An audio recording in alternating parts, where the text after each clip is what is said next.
oui, écoute même. Quelques temps après, c'est là où j'aime. La Bible dit, quelques temps après, je m'arrête là. Quelques temps après, les gens qui ont fait mal à Jephthé, ils ont cru que Jephthé devait mourir. Ils ont cru que Jephthé ne peut plus s'en sortir. Mais la Bible dit, quelques temps après, ma sœur, laisse-moi te dire, la souffrance que tu as, la difficulté que tu as, c'est pour quelque temps.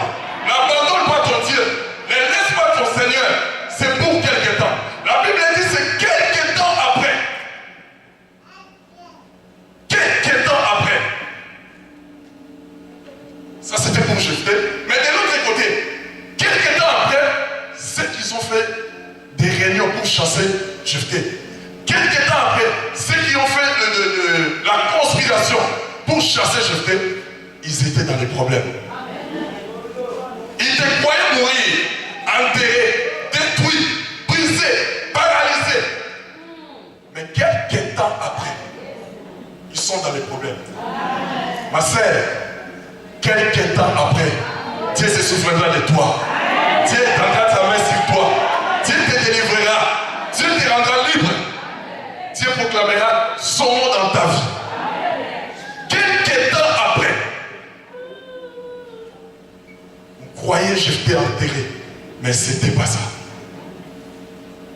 Mais ils étaient dans les tourments. Ils étaient dans les problèmes.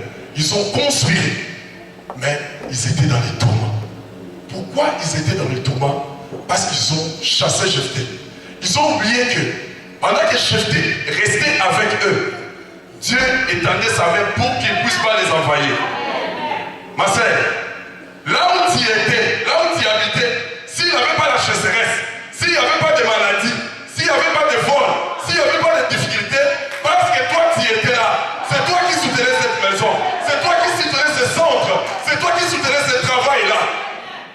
Mais ils ne t'ont pas voulu, ils t'ont chassé. Quelques temps après, ils étaient dans les tourments. Quelques temps après, ils ont tout perdu. Quelques temps après, ça il faut le garder. Alors je continue. La Bible dit, quelques temps après, le fils d'Amon était à la porte.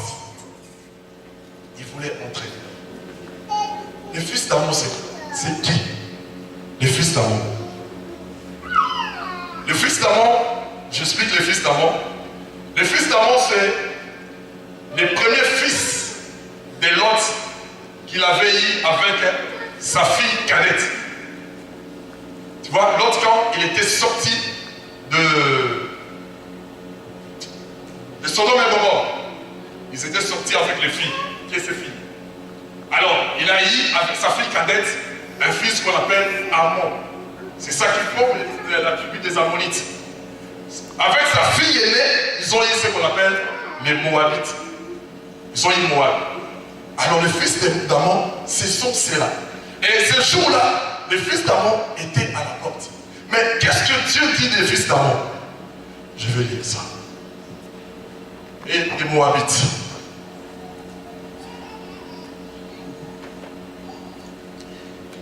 Deutéronome 23.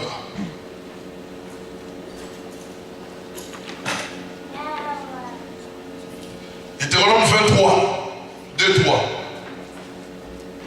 Nous y sommes. Nous y sommes. Nous y sommes. Acclamons la parole de Dieu. Acclamons la parole de Dieu. Acclamons le Dieu de gloire. Alléluia. Alors, Deutéronome 23, 2 à 3, je vais lire. La Bible dit, celui qui est ici, dit union illicite, n'entrera point dans l'assemblée de l'Éternel. Même sa 10e génération n'entrera point dans l'assemblée de l'Éternel. Verset 3. L'Ammonite et les Moabites n'entreront point dans l'assemblée de l'Éternel, même à la 10e génération et à perpétuité. Amen. C'est Dieu qui l'a dit.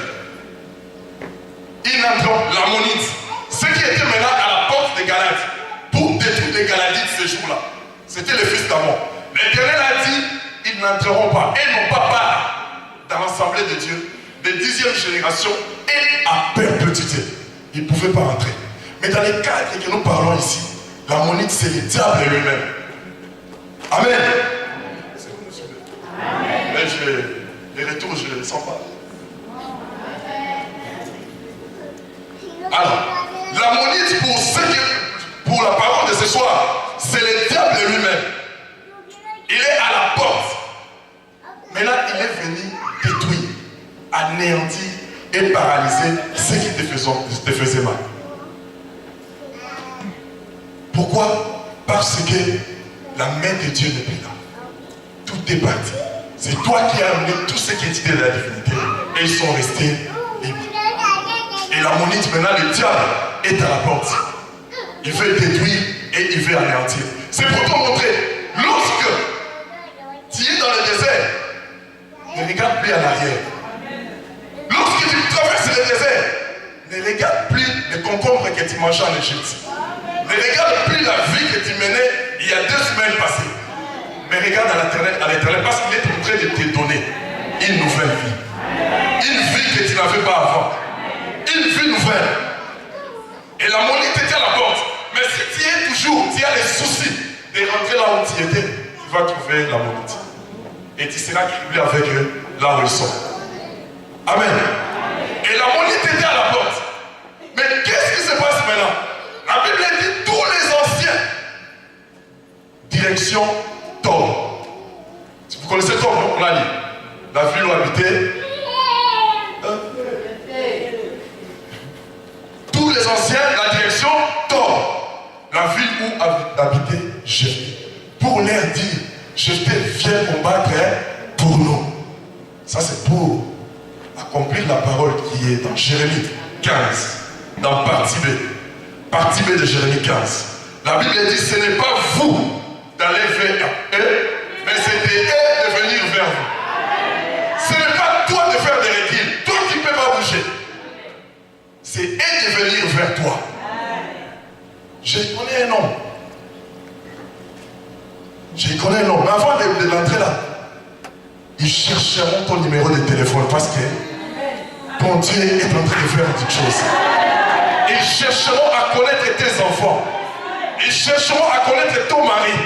Ils chercheront à connaître ta femme.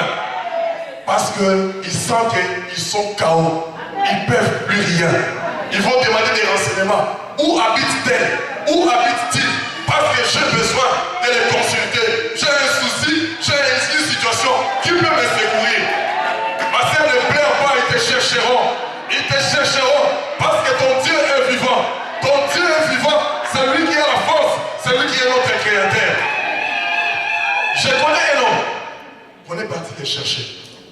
Il était derrière les troupeaux de son père. Dans la jungle.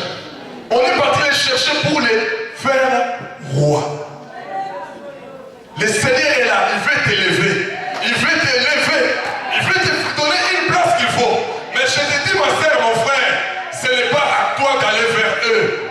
C'est eux de venir vers toi. Parce qu'à ce moment-là, ils ont compris que toi, tu as un Dieu. As-tu un Dieu? As-tu un Dieu? As-tu un Dieu? As-tu un Dieu? C'est qui? C'est qui? C'est qui? C'est qui? C'est qui? Acclamons le Seigneur Jésus.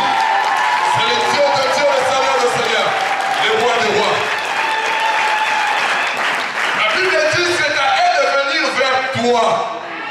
Il y avait un homme qui était derrière les barreaux. Il s'appelait Joseph. Mais c'était les gens du dehors qui devaient venir vers lui pour qu'il soit élevé au rang du premier ministre. Et ce soir, pendant que nous sommes en train de parler de Dieu en ce moment, je connais aussi un homme qui a souffert. Il s'appelait Jephthé. Les anciens des Galades étaient partis les chercher pour les faire les rois. Pourquoi les chercher? Pourquoi les chercher? Pourquoi ils vont te chercher? Pourquoi ils cherchaient ces gens-là? Parce que sur eux, il y a la promesse. Ma sœur, tu es une femme de promesse. Mon frère, tu es une femme de promesse. N'ignore pas ce qui est en toi. N'ignore jamais ce qui est en toi. Mais saisis ce qui est en toi et vis avec. Parce que ton Dieu veut faire de grandes choses dans ta vie. Ton choses dans ta vie. Pendant qu'ils faisaient souffrir Jephthé, ils ont oublié même l'étymologie, la signification de son nom.